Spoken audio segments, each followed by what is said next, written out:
Amis des QDN, bonjour. Alors, ça fait déjà un petit moment que je n'avais pas fait de QDN. Il y en a beaucoup d'entre vous qui commençaient à s'impatienter et à m'en demander, parce que c'est une série qui a quand même apparemment pas mal de succès. Et encore une fois, hein, les QDN, je les fais au fur et à mesure que je reçois des trucs. Donc, là, j'ai encore eu quelques arrivages et je vais vous montrer un petit peu tous les trucs que j'ai trouvés. Alors, regardons ça. On va commencer par une petite mésaventure que j'ai eue.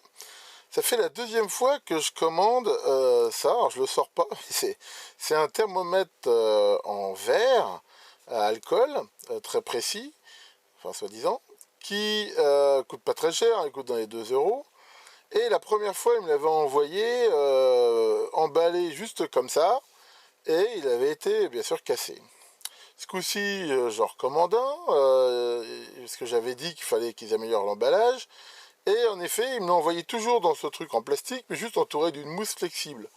Il est évident qu'un truc qui vient de Chine comme ça, même dans une mousse flexible, il sera cassé. La seule solution est de le mettre dans un tube rigide. Donc voilà, on a un magnifique thermomètre ici articulé. Il ne fonctionne pas. Enfin bon, par contre, ça c'est quand même l'avantage souvent avec Banggood. J'ai envoyé une photo du truc pété, je leur ai dit, ils m'ont demandé si je préférais qu'ils m'en renvoient un autre ou qu'ils me remboursent. Je leur ai dit, si vous me le renvoyez avec un emballage identique, c'est pas la peine. Si vous l'améliorez, ok. Et ils m'ont remboursé. Enfin donc au moins ils sont conscients de ça. Maintenant, je pense que Banggood c'est un peu comme AliExpress et tout ça. C'est qu'une sorte de centrale. Ils maîtrisent pas tout. Enfin bon, toujours est-il, j'ai pas perdu d'argent là-dessus, mais je crois que je vais laisser tomber mon thermomètre. Alors, qu'est-ce que j'ai trouvé d'autre? Je vous ai montré il n'y a pas du tout longtemps comment j'ai modifié ma petite allime à découpage en utilisant ces bornes de sortie qui sont vendues pour des 4 mm, enfin pour haut-parleurs, mais qui servent à tout. Elles sont à l'écartement standard et elles sont vraiment de bonne qualité et très pratiques. Tellement pratiques et de bonne qualité que toutes celles que j'avais, je les ai utilisées, donc j'en ai repris. Vraiment, je vous les conseille, hein, elles sont vraiment sympas, les contacts sont bons. Toujours dans la connectique. C'est pareil, je me suis aperçu que je n'en avais plus non plus des Faston, décidément. En ce moment, j'arrive au bout des stocks. J'ai repris aussi ce lot de la Docos Faston, écartement standard. Donc ça, c'est pareil, ça sert toujours. Quand on a la pince pour les sertir, c'est vraiment très utile. Et toujours dans la connectique, alors j'ai acheté tout un lot de ces connecteurs là qui sont a priori fait plutôt pour la radiocommande. Hein. C'est des connecteurs qui tiennent quand même un courant assez important, qui sont normalement faits pour faire les batteries. Mais moi, je vais les utiliser, bon, déjà comme connecteur, mais surtout pour standardiser et améliorer tous les connecteurs des clôtures électriques de ma femme. C'est une plaie, elle en a plein des clôtures, elles sont toujours en panne. Les cosses que je mets, ça marche pas. Donc là, je vais monter toutes les clôtures avec un système comme ça. Donc déjà, il n'y a pas d'erreur de branchement au niveau du sens et que je vraiment ferai avec de la gaine thermo, un truc costaud. Et je pense qu'avec ça, ça devrait quand même améliorer la qualité des clôtures. Fait que j'aurai moins les réparer et c'est du bonheur en plus. Alors, toujours dans la connectique, j'étais tombé, là, ils font quand même souvent des lots comme ça et c'est quand même intéressant parce que pour vraiment pas très cher, on a un peu de tout. Et là c'est pareil, c'est des cosses à sertir un peu, il y a un peu de tout, aussi bien des cosses à fourche que des cosses rondes de tous les diamètres. Et ça, c'est pareil, ça a l'air de rien, mais quand on fait des montages, on en utilise pas mal. C'est quand même plus propre de mettre une cosse comme ça que d'enrouler un fil et de le serrer sur un condensateur ou quelque chose. Alors maintenant un peu d'outillage. J'ai trouvé cette pince. Alors là, c'est encore de ma faute, j'ai mal lu. J'étais persuadé que cette pince, ici, était plate au bout. Hein. Donc là, il y a des protections. J'étais persuadé ici que c'était plat et je m'étais dit, c'est génial parce que ça va permettre de plier facilement des choses. En fait plat, c'est arrondi. Donc, je suis un peu déçu, mais c'était bien marqué dans l'annonce. Hein, c'est moi qui ai mal lu, encore une fois. Donc, j'ai pas moins d'utilité d'un truc arrondi comme ça. Alors, j'ai été tenté de me dire que je pourrais l'usiner, mais usiner ça, c'est sans doute de l'acier durci, ça va pas le faire. Alors, est-ce que je peux mettre un adaptateur dessus plat ou refaire quelque chose? Bon, je vous cache pas que pour l'instant, je suis, comme on dit, dans l'expectative. Mais c'est pas grave. La sécurité, c'est important. Je vous ai montré la dernière fois que j'avais acheté un laser. Et j'en ai quelques-uns des lasers, ça m'arrive d'en utiliser pour différents trucs. Et c'est quelque chose de très dangereux. Alors j'avais des lunettes, mais je suis pas sûr, j'ai pris celle-là qui m'ont l'air mieux. Donc voilà. Ça permet de protéger les yeux quand on manipule avec les lasers. Je rappelle qu'un laser, c'est quelque chose qui met en un point très précis de la lumière avec beaucoup de puissance et qu'il suffit des fois de 3 fois rien pour avoir des dommages irréversibles à l'œil. Donc quand on manipule, hein, surtout que des fois ça peut être un simple reflet sur un bout de métal, il faut vraiment mettre des lunettes, c'est très important. Alors j'ai trouvé ce truc là. Bon, c'est pareil, j'avais un peu mal lu l'annonce, hein. Des fois, faut que je lise mieux. J'avais cru au début que c'était un petit cutter comme ça de poche. En fait, ouais, c'est un peu ça, mais alors, il n'est pas pratique du tout. J'ai mis un petit moment à comprendre comment ça marchait. En fait, il faut appuyer ici, ce qui débloque le blocage et permet de bloquer la lame comme ça. Et après, on rappuie pour la rentrer. C'est quand même pas aussi pratique qu'un cutter. Alors, ça fait aussi des capsuleurs et tournevis ou je sais pas quoi. Bon, voilà. Alors ça c'est un truc sympa qu'on trouve pas souvent. Alors ça sert à quoi? C'est quelque chose qui va permettre facilement de changer ou de modifier les connecteurs, alors surtout ceux qu'on trouve dans l'automobile, mais on retrouve aussi ces connecteurs là dans l'informatique. Savoir que tous ces connecteurs, en gros qu'on appelle Molex, hein, et compagnie, c'est toujours des contacts qui sont, là on voit bien le schéma, en plastique qui, à l'aide d'une sorte de petite languette, se bloquent. L'idée de ce jeu d'outils ici avec des pointes différentes, c'est de les glisser ici, comme on voit, de façon à faire sauter les contacts proprement pour les changer, les intervertir, les modifier, enfin faire ce qu'on veut. Donc ça, c'est un truc sympa, c'est assez fin, c'est assez bonne qualité.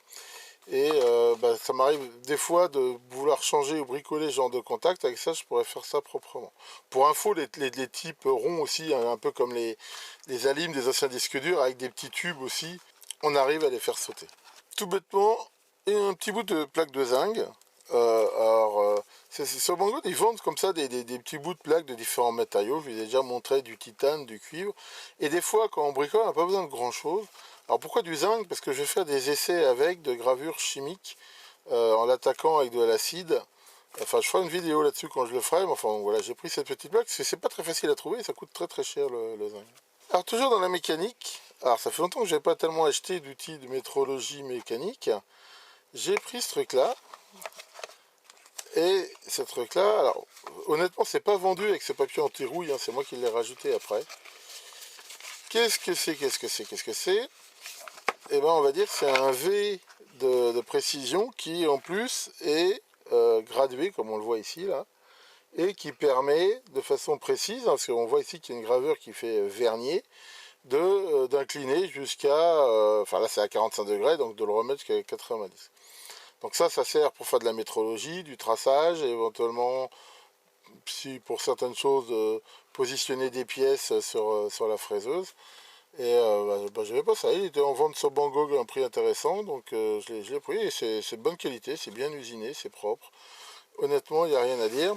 Et donc, pour lutter contre la rouille, déjà, il ne faut pas les toucher comme je viens de faire avec les doigts, enfin là, je le réessuierai. Et ces papiers là qui existent, qui sont anti-rouille, ça marche pas mal. Je sais pas trop comment ça fonctionne, à vrai dire, mais c'est plutôt efficace contre la rouille. Dans la QDN aussi, il y a quelques temps, je vous ai montré tout mon système là, prototype que j'avais monté en l'air. Vous savez, de chauffage HF avec un système de refroidissement par eau. Les tuyaux que j'avais mis étaient, je les avais mis vite fait. Et j'ai trouvé ici des petits tuyaux en silicone qui en plus ont la bonne couleur. Et quand je vais le faire, je vais monter ce truc là, on va dire dans quelque chose de plus pérenne et propre, ça me permettra de bien distinguer et le circuit d'eau froide et le circuit d'eau chaude. Et c'est du silicone, c'est assez sympa. Alors pour l'électronique, il y a quelques temps, je vous ai fait une vidéo sur le A4988. Hein, c'est des petits modules avec des circuits pour piloter des moteurs pas à pas. Hein, on peut choisir la précision, quart de pas, enfin ils descendent jusqu'au 16e de pas. Et ces petits modules, ils ont un successeur qui s'appelle le DRV8025, qui est un peu plus performant, qui déjà permet d'aller jusqu'au 32e de pas, et des meilleures caractéristiques. Et c'est pareil, je suis tombé dessus ici, donc j'en ai pris aussi. Ça me permettra éventuellement aussi de comparer avec les autres. Ils sont quasiment interchangeables. Et comme le projet que je voulais faire n'est pas fait, ça permettra de les utiliser. Toujours dans l'électronique, j'ai trouvé, ils vendaient ces petits tors de ferrite. qui sont faits, on va dire, pour la HF. Alors les couleurs hein, donnent généralement une indication sur la bande de fréquence.